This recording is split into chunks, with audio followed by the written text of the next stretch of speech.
Hola chicos, hoy les tengo un tema súper interesante. Ustedes que son todos unos científicos en potencia seguramente lo van a disfrutar. Soy la profe Giovanna y hoy les voy a hablar acerca de la clasificación de la materia.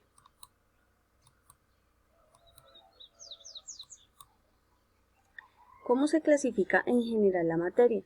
La materia se puede clasificar en dos grupos, las sustancias puras, que son elementos que se pueden encontrar en la naturaleza, o compuestos. Un ejemplo claro es el litio, que hace parte de la tabla periódica y es un elemento y una sustancia pura a la vez. También están las mezclas. Las mezclas son la unión de varias sustancias que pueden ser dos o más. ¿Qué son los elementos? Como les decía, los elementos son sustancias que podemos encontrar en la naturaleza y que componen mucho de lo que tenemos alrededor. Por ejemplo, el hidrógeno hace parte del Sol y de las estrellas. El potasio compone varios de los alimentos que consumimos a diario. El sodio es una parte de la sal y el silicio es un componente súper importante de la arena.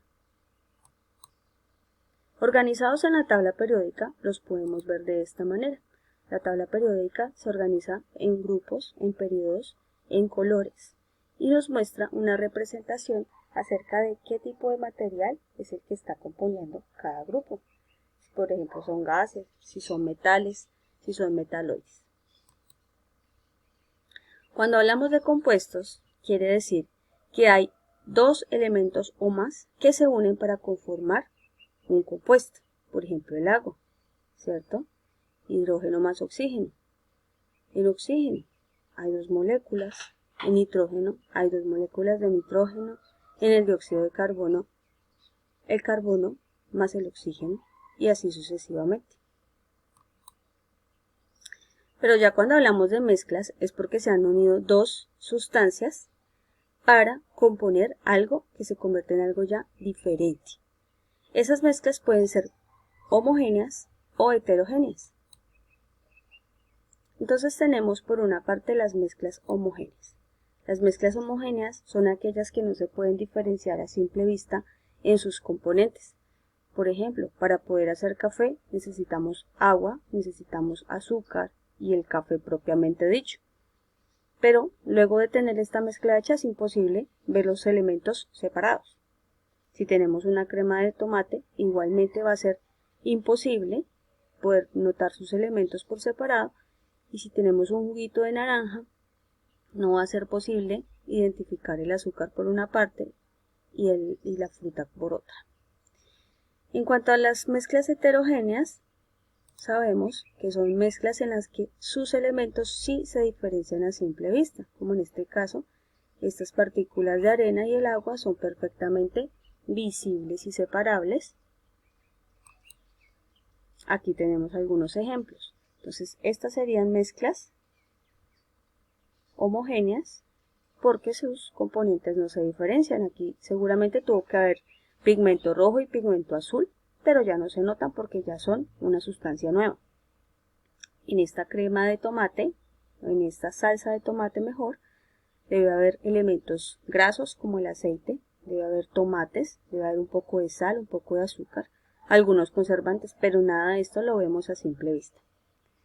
Por otra parte, en las mezclas heterogéneas, en donde tenemos elementos que podemos notar a simple vista, aquí vemos por ejemplo aceitunas, lechugas, cebollas y todos los elementos, aunque se encuentran juntos e integrados, los podemos discriminar, diferenciar. Igualmente pasa en la pizza, en donde podemos tener el queso, los vegetales que le colocaron, la masa, y todo es perfectamente visible.